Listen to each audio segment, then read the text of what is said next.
Video में आगे बढ़ने से पहले हमारे चैनल ज्ञान गंगा को सब्सक्राइब करें और बेल आइकन को प्रेस करके ऑल पर सेट करना ना भूलें। धन्यवाद।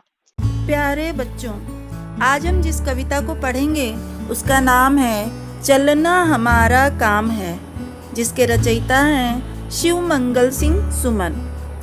लेकिन कविता को पढ़ने से पहले हम इसके उद्देश्य को जान लेते हैं। प्रस्तुत कविता का मुख्य उद्देश्य मानव को विघ्न बाधाओं पर विजय प्राप्त करते हुए निरंतर आगे बढ़ते रहने की प्रेरणा देना है।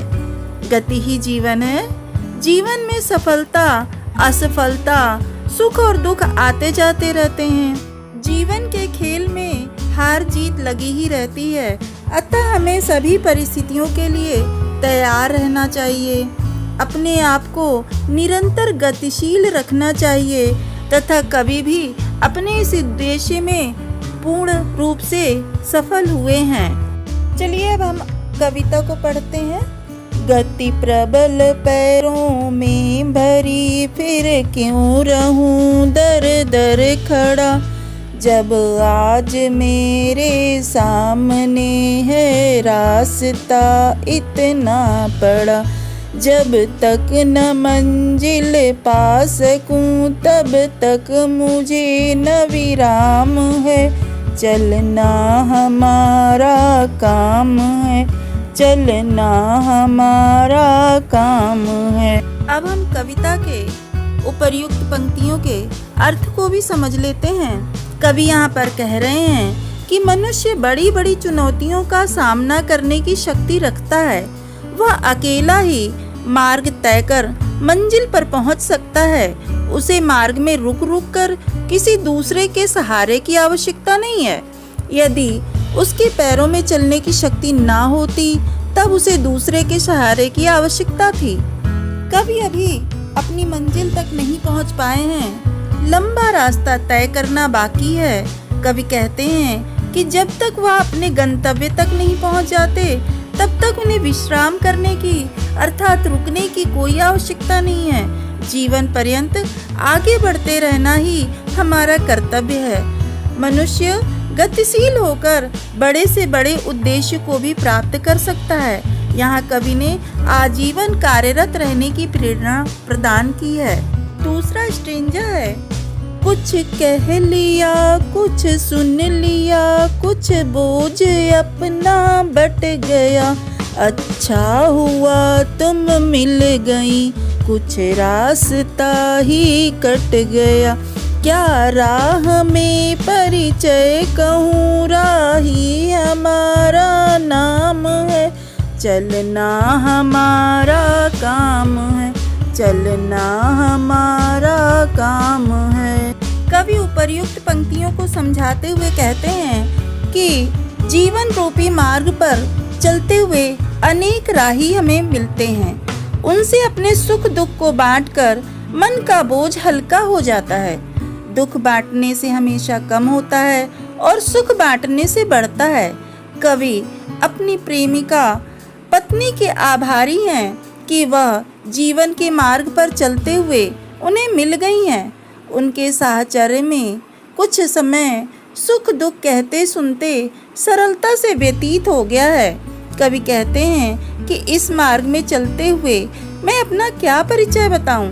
हम सब जीवन पथ के पथिक हैं। कवि कहना चाहते हैं कि मनुष्य को अपने लक्ष्य की प्राप्ति के लिए निरंतर गतिशील रहना चाहिए, प्रयत्नशील रहना चाहिए। मार्ग में अनेक साथी हमें मिलते हैं, परंतु हमें जीवन पथ पर अकेले ही आगे बढ़ना होता है। स्ट्रेंजा है।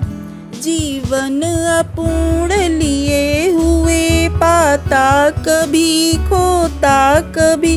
आशा निराशा से घिरा, हंसता कभी रोता कभी। गतिमति न हो अवरुद्ध, इसका ध्यान आठों याम है। चलना हमारा काम है, चलना हमारा काम है। यहाँ पर कवि कहना चाहते हैं कि मनुष्य का जीवन अधूरा है, यानी कि वह अभी पूरा नहीं हुआ है। मनुष्य निरंतर प्रयत्नशील होने पर भी सब कुछ प्राप्त नहीं कर सकता। यह संसार बहुत ही विशाल है। मनुष्य के पाने के लिए बहुत कुछ है। जब उसकी आशा पूरी होती है तो वह प्रसन्नता से झूम उठता है, और जब असफलता मिलती है तो निराश होकर वह आंसू बहाने बैठ जाता है। जीवन में हमेशा एक जैसा दिन नहीं रहते। सुख मिलता है तो उसके बाद दुख भी आता है। वह आशा निराशा के बीच में अपने जीवन रूपी पथ पर निरंतर आगे बढ़ता जाता है। किसी भी प्रकार की असफलता, निराशा से जीवन की गति रुकनी नहीं चाहिए। हमें आठों पहर अर्थात 24 घंटे अर्थात रात और दिन इस बात का ध्यान रखना चाहिए कि गति ही जीवन है, गति का रुकना ही मृत्यु है।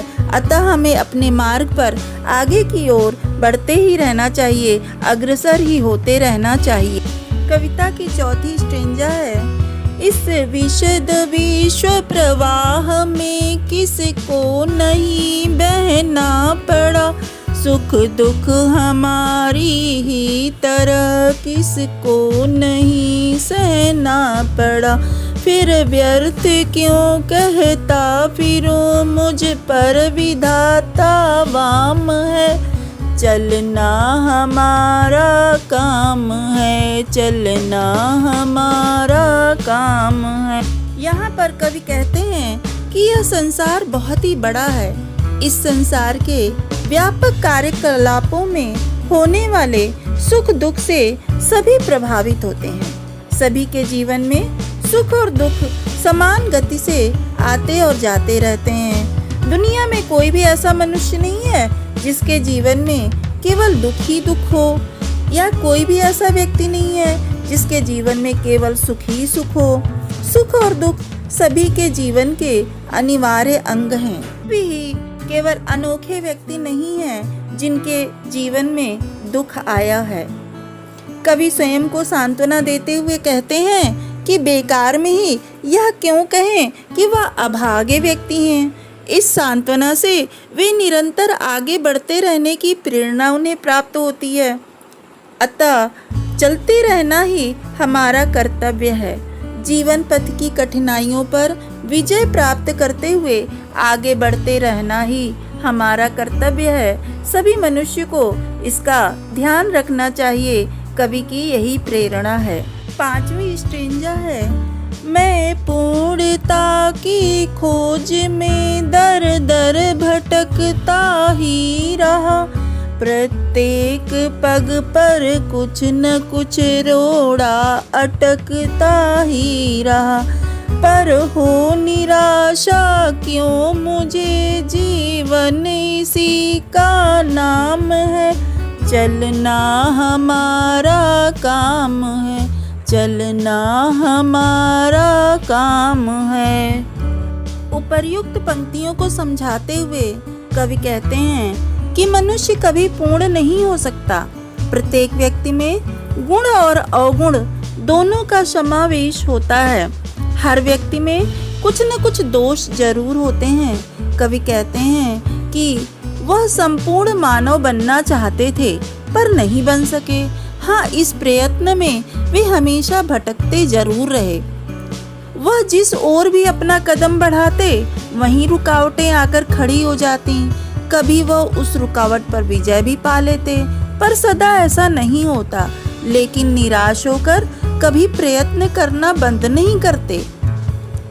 कि असफलता से निराश होकर कर्म करना बंद करना भी नहीं चाहिए। जैसे जैसे हम कर्म पथ पर आगे की ओर बढ़ते हैं, कर्म करने का सुख भी प्राप्त होता जाता है। जब जीवन दुखों और बाधाओं से भरा होता है तो निराश होने से क्या लाभ। जीवन में दुख और सुख, आशा और निराशा, सफलता और असफलता, बाधा और निर्बाधा की चिंता किए बिना हमें निरंतर कर्म पथ पर अग्रसर होते रहना चाहिए। यही हमारा कर्तव्य है। कविता की छठी और अंतिम स्टेंजा है, कुछ साथ में चलते रहे, कुछ बीच से ही फिर गए, पर गति न जीवन की रुकी, जो गिर गए सो गिर गए, चलता रहे हर दम उसी की सफलता अभिराम है। चलना हमारा काम है, चलना हमारा काम है। यहाँ पर कवि कह रहे हैं कि मार्ग में कुछ ऐसे साथी मिले जिन्होंने सदा साथ दिया। कुछ निराश होकर लौट गए, लेकिन उनकी पराजय कर्मठ लोगों को नहीं रोक सकी। यहाँ कवि के दार्शनिक विचार अभिव्यक्त हुए हैं। कवि के अनुसार जीवन में साथी आते जाते रहते हैं। अपने उद्देश्य प्राप्ति के लिए उन पर निर्भर नहीं रहा जा सकता। जो रुकावटों, संकटों, दुखों में भी खड़े रहते हैं, वे आगे बढ़ते रहें। उन्हें ही जीवन में सुंदर और आकर्षक सफलता प्राप्त होती है। निरंतर अपने उद्देश्य की ओर बढ़ते रहना ही मानव का सच्चा कर्तव्य है, सच्चा धर्म है।